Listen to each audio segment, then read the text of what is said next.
وَيَسْأَلُونَكَ مَاذَا يُنْفِقُونَ۔ صحابہ کرام میں سے کچھ مالدار لوگ، کچھ پیسے دولت والے لوگ، انہوں نے آ کے حضور سے سوال کیا کہ ہمارے پیغمبر صلی اللہ علیہ وسلم، ہم اپنے مال کو کہاں پر خرچ کریں؟ ہمارے مال کا حقدار سب سے زیادہ کون ہے؟ آپ صلی اللہ علیہ وسلم نے فرمایا تھوڑا صبر کرو، اللہ نے قرآن مجید اتار دیا، قُلْ مَا أَنفَقْتُمْ مِنْ خَيْرٍ فَلِلْوَالِدَيْنِ۔ آپ ان صحابہ کو کہیں بہترین جو مال تم خرچ کرو وہ بہترین مصرف تمہارے والدین ہیں۔ ہمارے والدین اگر زندہ ہیں تو زندگی میں ان پر خرچ کرو، اگر والدین فوت ہو جائیں، فوت ہونے کے بعد بھی ان کے لیے خیرات، ایصال ثواب، صدقہ جاریہ ان کے لیے کرتے رہیں۔ یہ حقوق میں سے ہے۔ والدین کے حقوق ہیں کیا؟ والدین کے حقوق یہ ہیں، جب والدین کوئی چیز کھانے کو مانگیں ان کو کھانے کو دی جائے، پہننے کو مانگیں پہننے کو دیا جائے، پانی مانگیں پانی دیا جائے، اگر وہ آپ کو بلائیں فوراً ان کی آواز پر لبیک کہا جائے، جب وہ آپ سے گفتگو کریں والدین کو درمیان میں ٹوکا نہ جائے، جب والدین کوئی بات پوچھیں ان کے سامنے آپ کی آواز اونچی نہ ہونے پائے، والدین اگر چارپائی کے تکیے کی طرف بیٹھے ہیں آپ پاؤں کی طرف بیٹھیں، اگر والدین پاؤں کی طرف سے بیٹھے ہوئے ہیں آپ تکیے کی طرف نہیں بیٹھ سکتے، کھڑے رہیں۔ والدین جب تک کھڑے ہوں اولاد بیٹھے نہ، جب والدین بیٹھ جائیں پھر اولاد بیٹھ جائے۔ والدین اگر چل رہے ہوں ایک قدم ان سے پیچھے چلنا، اگر وہ ساتھ چلنے کا کہیں بائیں طرف سے چلنا، یہ والدین کے سارے حقوق ہیں۔ ہر وہ چیز جو اپنے لیے پسند کرتا ہے وہ اپنے والدین کے لیے پسند کرنا، اپنے لیے اگر اس کو ہوٹل کا اچھا کھانا پسند ہے، یاروں دوستوں کے لیے اس نے بڑی بڑی دعوتیں کر رکھی ہیں، ماں باپ بیچارے بوڑھے گھر کے اندر دال ساگ سے گزارا کر رہے ہیں، نافرمان کو سیکھ نہیں ہوتے، یہ بھی نافرمان ہے۔ جو اپنے لیے پسند کرے، ماں باپ کے لیے پسند کرے، اپنے لیے تو اس کو کاٹن پسند ہے، ماں باپ کے لیے ہلکے سے ہلکا لباس پسند کرتا ہے، جی بوڑھے ہیں، نہیں، جو اپنے لیے پسند کرے ویسا کپڑا اپنے ماں باپ کے لیے پسند کرے، یہ ان کی زندگی کے اندر ماں باپ کے حقوق ہیں۔ اور مختصر بھی مجھ سے پوچھے تو میں یہ کہوں گا کہ ہر جائز کام کے اندر اپنے ماں باپ کی فرما برداری کرنا یہ والدین کا حق ہے۔ جب وہ چلے جائیں دنیا کے سارے حقوق ختم ہیں لیکن ماں باپ کے حقوق باقی ہوتے ہیں۔ والدین کے لیے دعائیں کرنا یہ ماں باپ کا حق ہے۔ والدین کی قبر کی زیارت کو جانا یہ والدین کا حق ہے۔ والدین کے لیے ایصال ثواب کرنا والدین کا حق ہے۔ والدین کے دوست احباب ملنے جلنے والوں کے ساتھ حسن سلوک کرنا یہ والدین کا حق ہے۔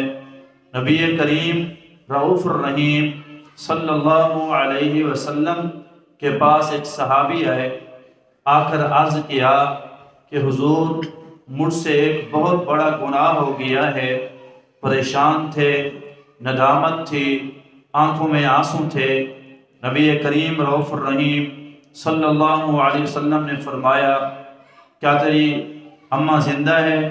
کہا حضور میری اماں تو فوت ہو گئی۔ نبی کریم رؤوف الرحیم صلی اللہ علیہ وسلم نے پوچھا کیا تیری خالہ زندہ ہیں؟ عرض کیا حضور میری خالہ زندہ ہیں۔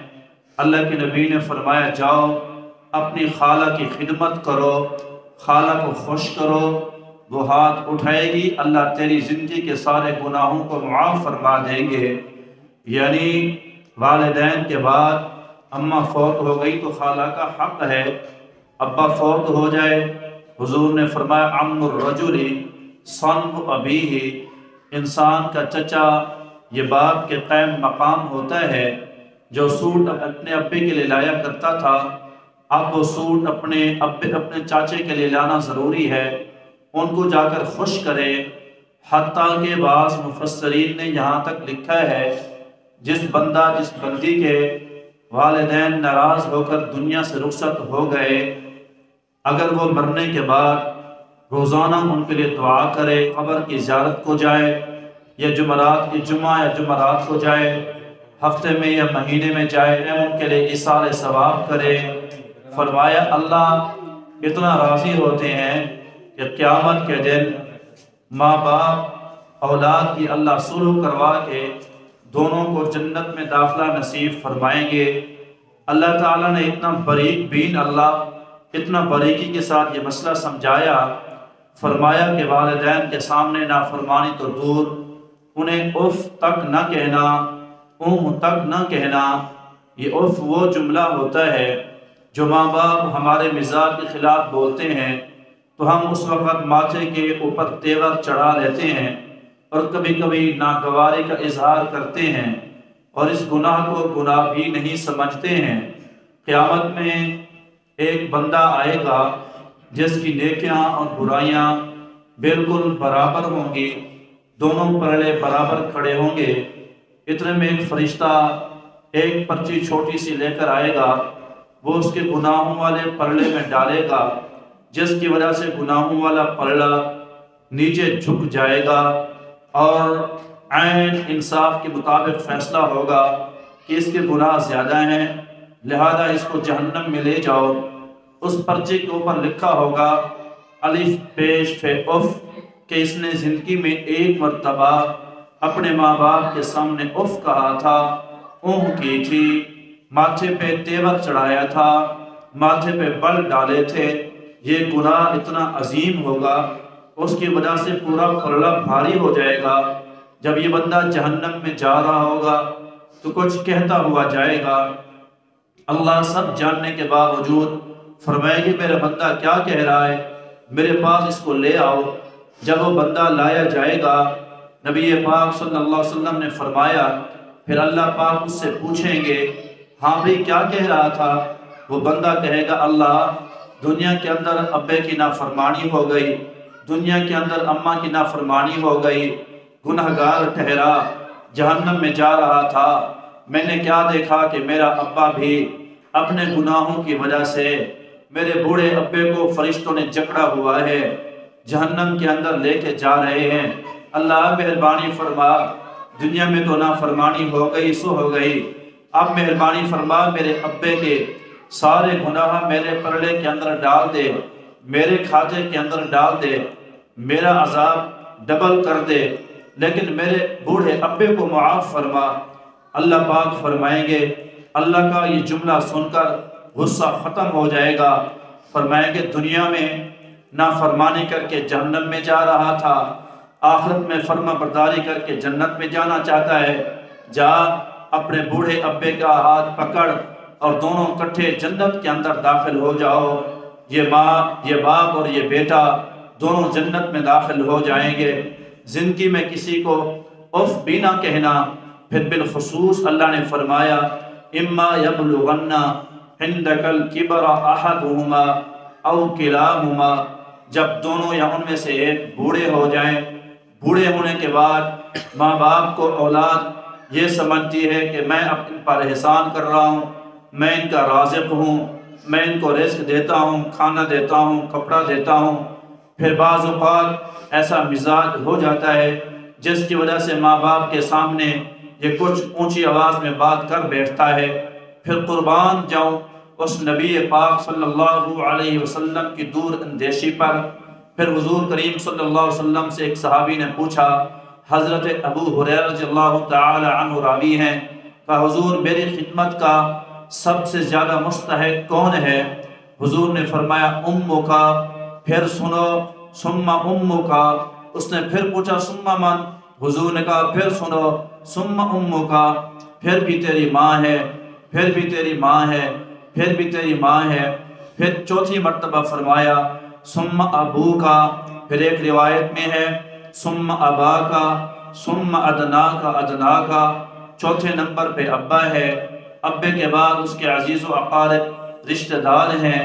3 مرتبہ اماں کا خیال کرنے کو کہا، کیونکہ باپ کے جوتے سے اولاد ڈرتی ہے، باپ کے رعب دبدبے سے نوجوان ڈرتا ہے، اماں کی نرم مزاجی سے نوجوان کو ڈر نہیں لگتا، اماں کی نرمی کی وجہ سے بیٹی کو ڈر نہیں لگتا، تو کبھی چاہتے نہ چاہتے یہ بیٹا اپنے ماں کے سامنے زور اور اونچی آواز میں بات کر بیٹھتا ہے۔ یہ بیٹا اور یہ بیٹی اپنی ماں کے سامنے ناشائستہ جملے بول جاتا ہے، تو اللہ کے نبی نے 3 مرتبہ اماں کا کہا کہ اماں کا تجھے ڈر نہیں ہوگا، خیال کرنا، اماں کی فرما برداری زیادہ کرنا۔ کہیں کہیں اللہ نے قرآن میں پھر اماں کی قربانیوں کا ذکر کیا، حملتہ امہ کرہا ووضعتہ کرہا وحملہ وفصالہ 30 شہرا، وہ تکلیف پہ اٹھاتی ہے، ایک تکلیف کے بعد دوسری تکلیف ہے۔ 9 مہینے جو ماں تکلیف جھیلتی ہے، اولاد کو کیا پتا کہ اس نے کتنے صدمے سہے، کتنے مصیبتیں سہی، صحیح طرح سے دوائی نہیں لیتی، ڈاکٹر کہتا ہے جی بچے کو تکلیف ہوگی، صحیح طرح سے کھا نہیں سکتی، قے آ جائے گی، صحیح طرح سے پی نہیں سکتی، صحیح طرح سے چل نہیں سکتی، ڈھنگ کا کپڑا پہن نہیں سکتی۔ 9 مہینے کے بعد پھر زندگی اور موت کی کشمکش جنگ لڑ کر اپنی اولاد کی نعمت کو دیکھنے کے لیے ماں کی آنکھیں ترس رہی ہوتی ہیں۔ پھر 2 سال تک جو کچھ کھاتی ہے وہ دودھ کی شکل میں اپنی بیٹے اور بیٹی کو پلا رہی ہے۔ پھر سردیوں کے اندر قربانی کس سے پوشیدہ ہے کہ جو اپنی گیلی جگہ پہ بچے کی پیشاب والی جگہ پہ ماں سو کر اپنے بچے کو سوکھی جگہ پہ سلاتی ہے۔ ان قربانیوں کا ذکر کرتے ہوئے اللہ نے کہا ماں کا خاص خیال کرنا، قربان جاؤں اس میٹھے مدنی پر جس نے ابے کو دیکھا نہیں، ابے کے حقوق ارشاد فرمائے۔ اماں کی 6 سال بعد خدمت ختم ہو گئی، لیکن اماں کے حقوق ارشاد فرمائے۔ اللہ نے کہا الم یجدک یتیما فآویٰ، اے میرے محبوب آپ یتیم تھے، پھر ہم نے آپ کو ٹھکانہ نصیب فرمایا۔ اللہ کے نبی پیدا ہوئے، ابا نہیں تھا، 6 سال کے ہوئے اماں فوت ہو گئی، 8 سال کے ہوئے دادا فوت ہو گیا۔ دادا جب فوت ہونے لگا تو اس نے ساری اولاد پہ نظر کی، سارے کے سارے سخت مزاج تھے، ایک بہو تھی جو نرم مزاج تھی، ایک بیٹا تھا جو نرم مزاج تھا۔ بیٹے کا نام ابو طالب ہے، بہو کا نام فاطمہ بنت اسد ہے۔ دونوں بہو بیٹے کو بلایا، عبد المطلب نے حضور کا ایک ہاتھ فاطمہ بنت اسد کے ہاتھ میں دیا، ایک ہاتھ ابو طالب کے ہاتھ میں دیا۔ عبد المطلب نے رو کر کہا خیال کرنا ان ابنی ھذا لشأن، یہ میرا بیٹا بڑی شانوں والا ہے، بڑی عظمت والا ہے، یہ ابے کی شفقت سے محروم رہا، اماں کی شفقت سے محروم رہا، یہ تم ہی نرم مزاج ہو، تم اگرچہ غریب ہو۔ سارے بیٹوں میں حضرت ابو طالب غریب تھے، لیکن امام الانبیاء صلی اللہ علیہ وسلم کو ان کے حوالے کیا کہ یہ نرم مزاج ہیں، یہ محبت کریں گے، تربیت کریں گے۔ 50 سال تک اس فاطمہ بنت اسد نے وہ قربانیاں دی۔ اللہ کے نبی کہا کرتے تھے میرے گوشت روٹی چھپا کے میری چچی رکھتی تھی، جب میں جاتا تو کہتی میرے بیٹے محمد آ جاؤ، آج دعوت تھی، تیرے لیے میں نے کھانا چھپا کے رکھا ہوا ہے۔ پھر مجھے ماں کی طرح کھانے کھلاتی تھی اور میں آنکھوں میں آنسو لیے بیٹھتا تھا کہ اللہ یہ تو ماں جیسی چچی ہے، اتنی محبت کرتی ہے، میری ماں ہوتی تو کتنا محبت کرتی۔ اس عظیم پیغمبر کا دین، اس کی قربانیاں، جس نے ماں باپ کو اتنا سراہا، ماں باپ کو دیکھا نہیں لیکن ماں باپ کے حقوق ارشاد فرمائے، عملی طور پہ مدینہ منورہ ہے۔ نبی پاک صلی اللہ علیہ وسلم ممبر کے اوپر جلوہ افروز ہیں، صحابہ کرام نیچے بیٹھے ہوئے ہیں۔ جب حسن تھا ان کا جلوہ نما، انوار کا عالم کیا ہوگا، ہر کوئی فدا ہے بن دیکھے، دیدار کا عالم کیا ہوگا۔ جس وقت ابو بکر عمر عثمان و علی بیٹھے ہوں گے 2 زانوں، اس وقت رسول اکرم کے دربار کا عالم کیا ہوگا۔ کھائی ہے قسم قرآن نے اصحاب کے دوڑتے گھوڑوں کی، اصحاب کا جب یہ عالم تھا سردار کا عالم کیا ہوگا۔ سنتے ہیں کہ عرب کے ذروں پر انوار کی بارش ہوتی ہے، سنتے ہیں کہ عرب کے ذروں پر انوار کی بارش ہوتی ہے، 40 برس جس میں گزرے تھے اس غار کا عالم کیا ہوگا۔ امام الانبیاء کی محفل لگی ہے، حضور منبر پہ جلوہ افروز ہیں، اتنے میں دروازہ کھلتا ہے، ایک بوڑھی اندر داخل ہوتی ہے۔ آپ صلی اللہ علیہ وسلم نے اپنا منبر چھوڑ دیا، خطبہ چھوڑ دیا، بیان چھوڑ دیا۔ میں نے ساری زندگی کسی بھی خطیب ادیب کو، کسی بھی واعظ شاعر کو، کسی محدث مفکر کو منبر چھوڑتے نہیں دیکھا۔ جس نے منبر چھوڑ دیا ہو، منبر سے اترے، چادر اتاری، چادر بچھائی، اس بوڑھی کو اس کے اوپر بٹھایا، پھر حضور نے فرمایا جاؤ شہد کا شربت لے کے آؤ، جاؤ دودھ بنا کے لے کے آؤ۔ صحابہ کرام گئے، شہد کا شربت لائے، دودھ بنا کے لائے، حضور نے خدمت کی، شربت پلائے، ہدیے تحفے دیے، سواری دی، کپڑے دیے۔ جب بوڑھی کو باہر جا کے رخصت کیا، صحابہ سے رہا نہ کیا، کہا میرے حبیب کیا بات ہے، یہ غریب عورت ہی تو تھی، چند روپے دے دیتے خوش ہو جاتی، کیا آپ نے اتنا بڑا اکرام کیا، اپنی نبوت والی کمڑی اس کے لیے بچھا چھوڑی، اس کے جلاب پانی منگوائے، شربتیں منگوائی، دودھ منگوایا۔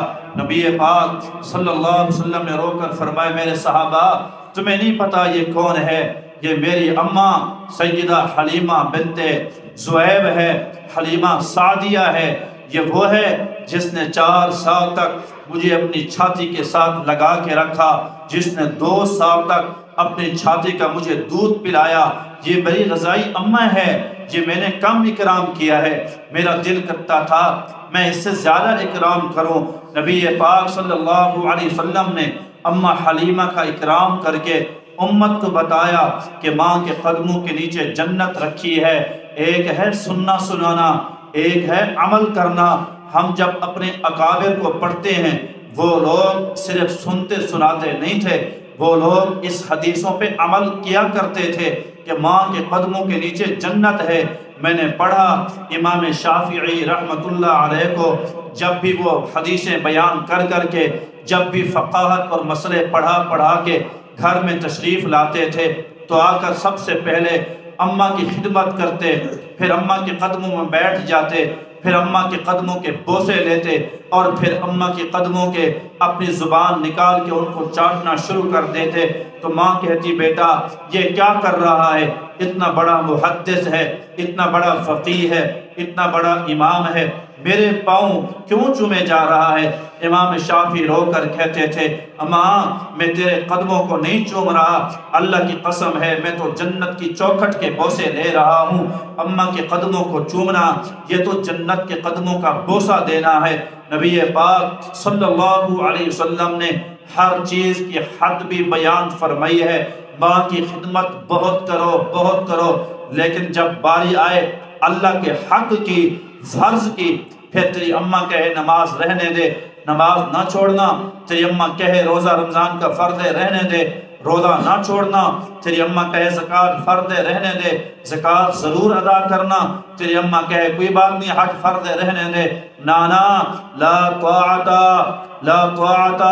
لمخلوق فی معصیت الخالق، رب کی نافرمانی کر کے مخلوق کو راضی کرنے کی اجازت نہیں ہے۔ اس لیمٹ کو، حد کو یاد کرنا ہے۔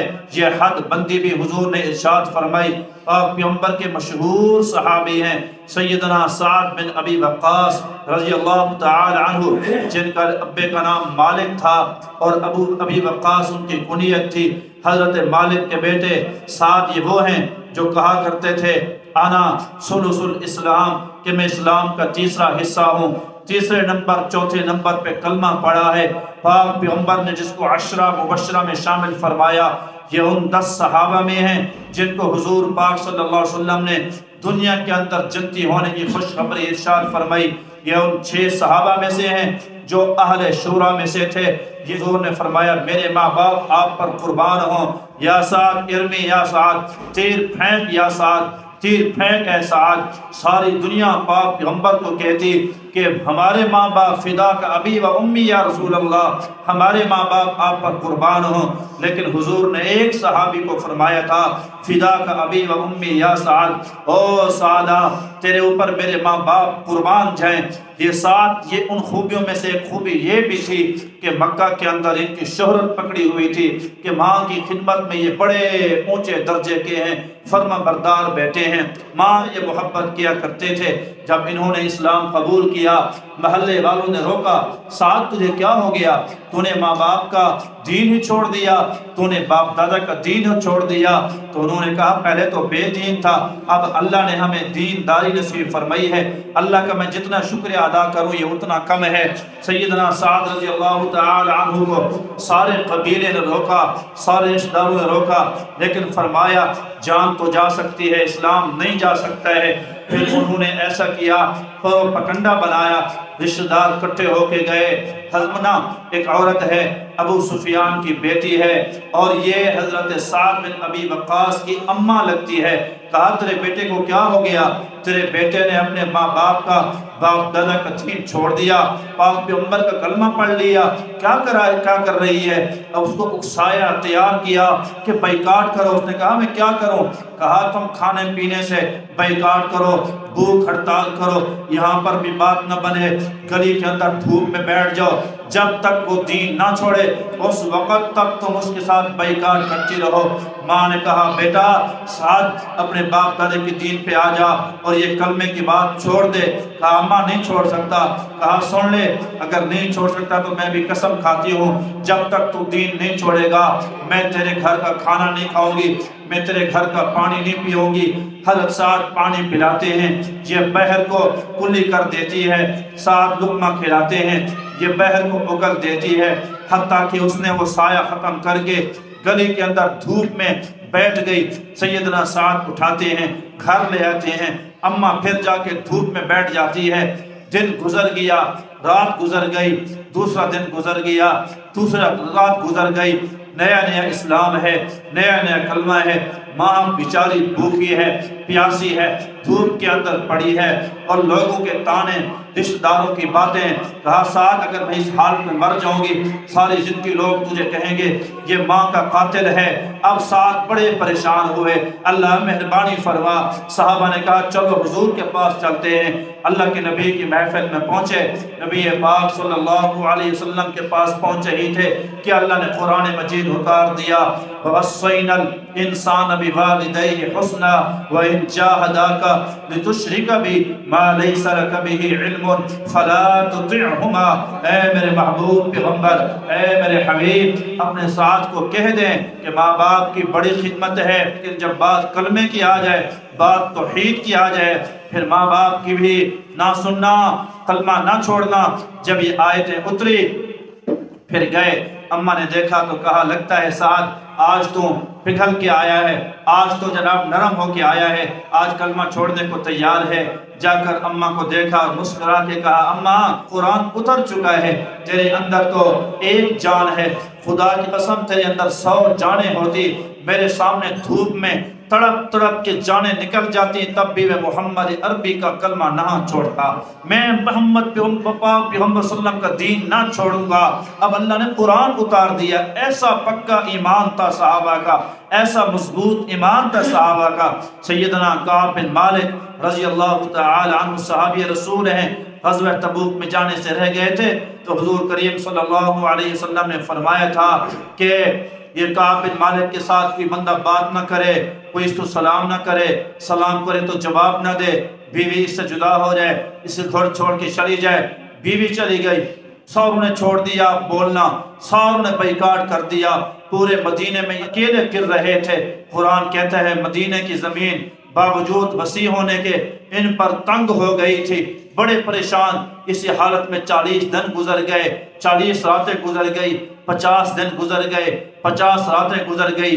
حضور کے پاس جاتے ہیں، سلام کرتے ہیں تو حضور چہرہ پھیر لیتے ہیں، صحابہ کرام کے پاس جاتے ہیں، سلام کرتے ہیں تو لوگ سلام چہرہ پھیر لیتے ہیں، حتیٰ کہ ایک بندہ بازار کے اندر غسانی بادشاہ کا قاصد آیا، پوچھ رہا تھا کعب کہاں ہے، کعب کہاں ہے؟ 50 دن 50 راتوں کے بعد اس نے کہا جی میرا نام کعب ہے۔ کسی نے پتہ بتایا تو اس نے خط نکالا، وہ بادشاہ کا خط تھا۔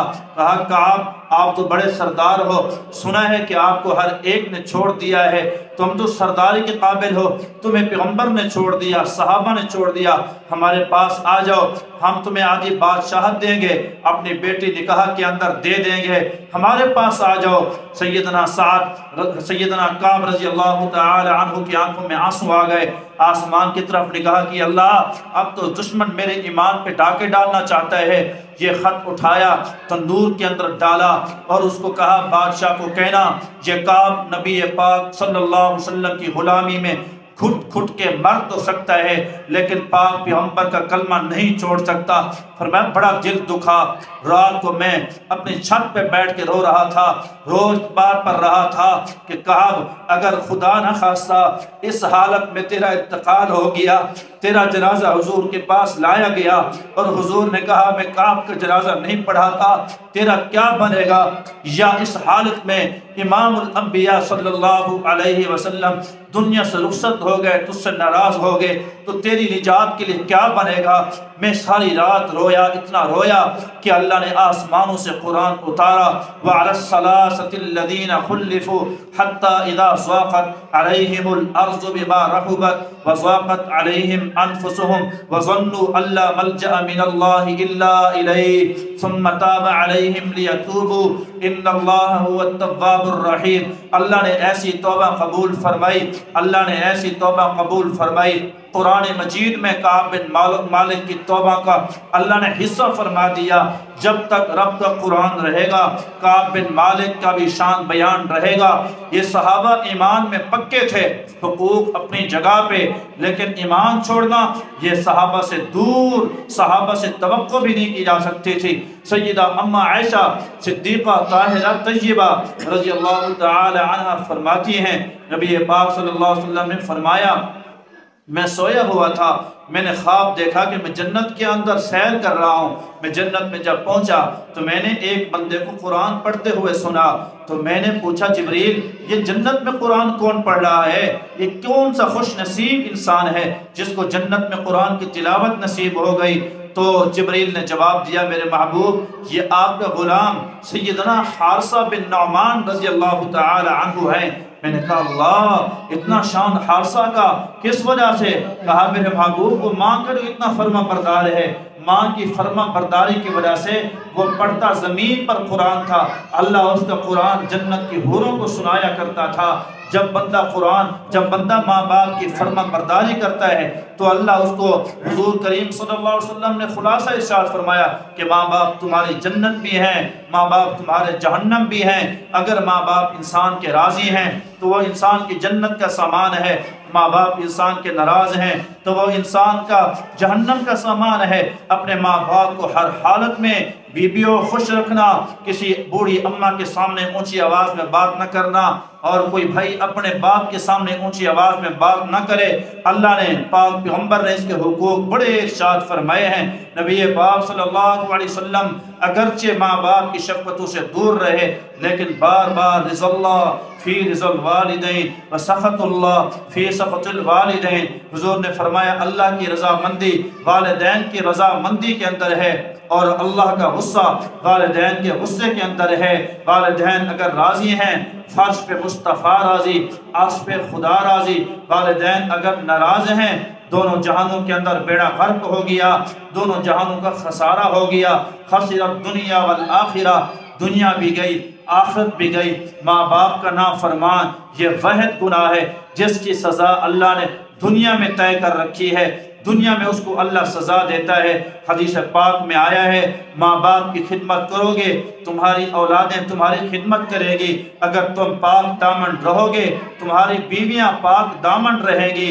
ہاں یہ حضرت حارث بن نعمان کی ایک بات مجھے یاد آ گئی۔ حارثہ بن نعمان جو اپنی اماں کا فرما بردار تھا، سیدنا حارثہ بن نعمان بیچارے آخر میں نبینا ہو گئے تھے، بوڑھے ہو گئے، آنکھوں کی بینائی ختم ہو گئی، تو انہوں نے اپنے گھر کے اندر ایک رسی بنائی اور رسی کو اپنی چار پائی سے دروازے تک باندھ دیا۔ جب کوئی فقیر آتا، سائل آتا، اللہ کے نام کا سوال کرتا، تو یہ فوراً اس رسی کو پکڑتے اور اپنے ٹھیلے کے اندر کھجوریں رکھی ہوتی، کھجوریں اٹھا کے لے جاتے، اپنے ہاتھوں سے اس فقیر کو جا کے کھجوریں دیتے تھے۔ تو اپنے گھر والے کہتے کہ جی آپ بوڑھے ہیں، نابینا ہیں، ہمیں حکم کر دیا کریں، ہم فقیر کو دے دیا کریں گے۔ سیدنا حارثہ بن نعمان نے کیا فرمایا؟ فرمایا اپنے ہاتھ سے صدقہ کرنا بری موت سے بچاتا ہے۔ ہم ساری چاہتی ہیں کہ ہمیں اللہ بری موت سے بچائے، سکرات سے بچائے، کلمے والی موت اللہ نصیب فرمائے، لیکن ہمارے گھر سے سائلہ عورتیں آتی ہیں سوال کرنے کے لیے، آ کر جناب روٹی مانگتی ہیں، کبھی کبھی ہم نہ چاہتے ہوئے کہہ دیتی ہیں کہ نہیں ہے روٹی، تو بی بی خیال کرنا سائل کو کبھی خالی نہ پھیرا کریں، سائل کو ضرور دیا کریں، سائل فقیر ہمارے گھر سے خالی نہ جائے۔ میرے پاک پیغمبر صلی اللہ علیہ وسلم یتیم ہیں، اس وجہ سے یتیموں سے محبت تھی، ماں باپ کو دیکھا نہیں، ماں باپ کے حقوق یتیمی گزاری ہے، یتیمی کے حقوق ارشاد فرمائے۔ سبحان اللہ سبحان اللہ۔ نبی کریم صلی اللہ علیہ وسلم کے دور میں ایک عورت ہے جو بیوہ ہے، وہ بیوہ عورت نبی پاک صلی اللہ علیہ وسلم کے دور میں مکے میں، لیکن وہ بیوہ عورت کافرہ ہے، اس کافرہ عورت کا ایک بچہ ہے جس کی عمر 7-8 سال ہے۔ وہ آیا گھر کے اندر، نبی پاک صلی اللہ علیہ وسلم کے زمانہ ہے، لیکن نہ بچہ کلمہ پڑھنے والا نہ وہ عورت ابھی کلمہ پڑھنے والی، یہ دونوں کافر ہیں۔ اللہ کے نبی کا دور ہے، مکہ مکرمہ کا شہر ہے۔ وہ بچے نے دیکھا کہ اماں کے کپڑے پھٹے ہوئے ہیں، جگہ جگہ سے جناب پیوان لگے ہوئے ہیں، اماں کا جسم کہیں سے نظر آ رہا ہے۔ کہا اماں اب میں بڑا ہو گیا ہوں، تیرے کپڑے پھٹے ہوئے جسم نظر آتا ہے، مجھ سے برداشت نہیں ہوتا۔ تو ماں نے کہا بیٹا کوئی بات نہیں، تو میری جناب خوشی تیری خوشی کے اندر ہے، تیری مسکراہٹ میرے دل کو لبھاتی ہے، تیرا مسکرانا میرے مسکرانا ہوتا ہے، بس تیرے کپڑے اچھے ہوں، یہ میری ماں کی خوشی سے بڑھ کر کیا خوشی ہوگی۔ تو اس بیٹے نے کہا اماں تیری بات اپنی جگہ پہ ہے، لیکن رہا نہیں جاتا، تیرے کپڑوں کو دیکھ کر میں جاتا ہوں کہیں سے انتظام کرتا ہوں۔ کہا بیٹا یہ مکے کے پتھریلے لوگ ہیں، دل کے بڑے سخت ہیں، کہاں جائے گا، کہیں سے تجھے کچھ نہیں ملنے والا، سخت دل لوگ ہیں۔ کہا اماں نہیں، میں چچے کے پاس جاؤں گا، چچے سے مانگوں گا۔ کہا تیری ساری جائیداد تیرے چچے نے تو، تیرے ابے کی جائیداد تیرے چچے نے تو قبضہ کی ہوئی ہے، ظالم ہے نہیں دے گا۔ لیکن اس نے بات نہ سنی، وہاں سے چلا اور چچے کے دروازے پہ دستک دی۔ کہا چچا میں تجھ سے جائیدادوں کا سوال نہیں کرتا، درہم دنانیر کا سوال نہیں کرتا، چچا مہربانی فرما، صرف اور صرف میرا سوال آپ سے ایک چادر کا ہے، میری اماں کا لباس پھٹ گیا ہے، ایک چادر دے دو۔ اس وقت لباس ایک چادر ہوا کرتی تھی، یہ تو آج ہماری الماریاں کپڑوں سے بھری ہوئی ہیں، پھر بھی ایک جوڑے کی گنجائش باقی رہتی ہے، پھر بھی ناشکری کا جملہ ہماری زبانوں پر نہیں جاتا، پھر بھی ہم مستورات جب بیان سننے آتی ہیں، واپسی سب سے پہلے یہی تجزیہ ہوتا ہے، فلانی نے سوٹ اٹھا بھی نما، فلانی کپڑے دیکھے تھے، کپڑوں پر نگاہ ہے، بیان پر نگاہ نہیں۔ یہ ناشکری ہے بی بی، شکر گزاری کے جملے، شکر گزاری کی زندگی گزارو۔ وہ بیٹا وہ جا کر جب اس نے چچے کو کہا کہ ایک چادر ہے اور وہ بھی پھٹی ہوئی ہے، تو اس چچے نے زور سے ایک تماچا مارا اور جہاں سے لات آئی ماری، گھونسا آیا مارا، اتنا پیٹا، جب غصے میں آپے سے باہر نکلا تو ایک پتھر پڑا تھا، وہ پتھر اٹھا کے اس بچے کے سر کے اوپر دے مارا، سر پھٹ گیا، زخمی ہو گیا، بچہ خون و خون وہاں سے چلا۔ ماں تو ماں ہوتی ہے، اگر بچہ سعودی میں بیمار ہو ماں کا دل یہاں کھٹ جاتا ہے پاکستان میں کہ ہائے میرے بچے کی خیر ہو، آج میرے دل کی دھڑکن تیز ہو رہی ہے۔ بچہ وہاں سے چلا، ماں یہاں رونے بیٹھ گئی کہ اللہ خیر کرے، ایک ہی لال ہے، آنکھوں کا تارا ہے، ابا نہیں ہے، آج میرے بیٹے کی فکر ہو رہی ہے۔ اتنے میں وہ بچہ آیا، آ کر دروازے پہ دستک دی، ماں نے دوبارہ کھولا، دیکھا بیٹا خون و خون تھا، بیٹا خون میں لت پت تھا۔ وہ بیٹے کو چومنے لگی، کہا تجھے کہا تھا نہ جانا، میری تو ساری جمع پونجی ہی تو ہے، میں تو تجھے دیکھ کے سانس خود کا سانس لیتی ہوں، یہ خون و خون ہو کے آیا ہے، میرا تو نے اور غم بڑھا دیا۔ اور ماں رو رہی ہے، بچے کپڑے دھو رہی ہے، بچے کا خون صاف کر رہی ہے، مرہم پٹی کر رہی ہے۔ کہا اماں ناراض نہ ہونا، ایک موقع اور چاہتی ہوں۔ کہا کیسا موقع؟ کہا راستے میں آ رہا تھا، ایک نیک دل بندہ ملا، اس نے مجھ سے سارا حال پوچھا تو میں نے کہا ماں کی ایک چادر کا سوال ہے۔ کہا مکے میں ایک ہی وہ بندہ ہے جو تیری ماں کی فریاد رسی کرے گا، اس کو جناب محمد بن عبداللہ کہتے ہیں۔ وہ یتیموں سے بڑی محبت کرتا ہے، بیواؤں سے بڑی محبت کرتا ہے، تو اس کے پاس چلا جا، مجھے وہاں جانے دو۔ کہا اچھا، وہ کاہن، وہ شاعر، معاذ اللہ وہ مجنون جو جاتا ہے دیوانہ ہو جاتا ہے، جو جاتا ہے تو اس کا ہو کر رہ جاتا ہے، تو اپنے باپ دادا کا دین چھوڑنا چاہتا ہے، میری ماں کو بھلانا چاہتا ہے، اپنی ماں کو، خبردار اگر تو گیا تو۔ کہا اماں مجھ سے قسم لے لے، میں ابے کا دین نہیں چھوڑوں گا، تیرا دین نہیں چھوڑوں گا، لیکن ایک موقع مجھے عطا کر، میں اس پاک پیغمبر کے پاس جانا چاہتا ہوں۔ چلو کہا جانا، لیکن خیال کر کے جانا۔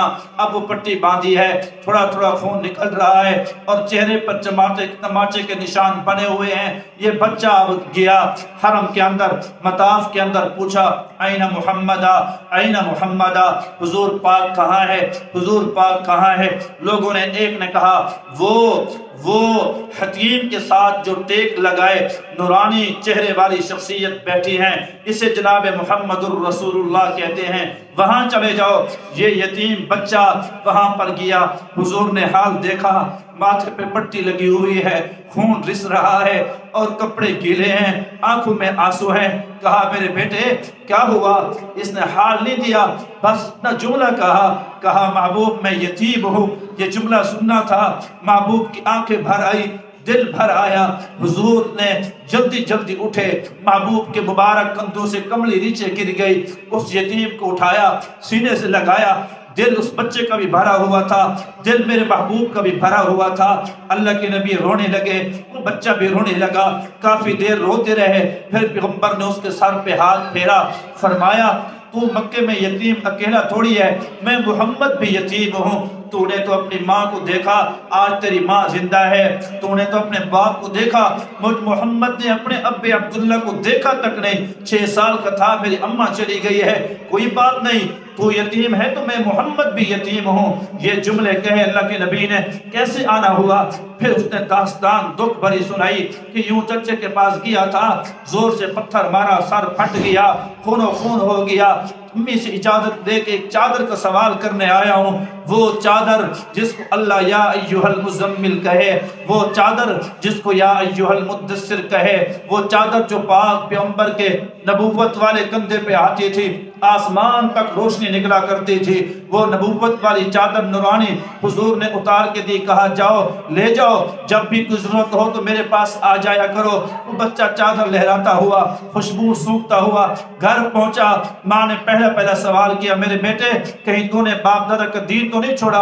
اماں اس نے تو دین کی بات ہی نہیں کی، کوئی بات نہیں ہوئی۔ کارگزاری سنی، وہ چادر دی، وہ چادر اماں نے لی، آنکھوں سے لگائی اور بوسے دیے، سر پہ رکھا، اس کو پہنا۔ پہننے کی دیر تھی، جس سے آسمان تک روشنی جاتی ہوگی، اس کے دل پہ روشنی کیوں نہ جاتی؟ فوراً اس چادر کی برکت سے اللہ نے اس بیوہ کے دل کو ایمان سے بھر دیا اور حضور کریم صلی اللہ علیہ وسلم کو کلمہ پڑھنے لگی۔ کہا میرے بیٹے جلدی کر، مجھے لے چل، تو بھی کلمہ پڑھ، میں بھی کلمہ پڑھتی ہوں۔ اس چادر کی برکت سے اللہ نے ماں بیٹے دونوں کو کلمے کی توفیق نصیب فرما چھوڑی تھی۔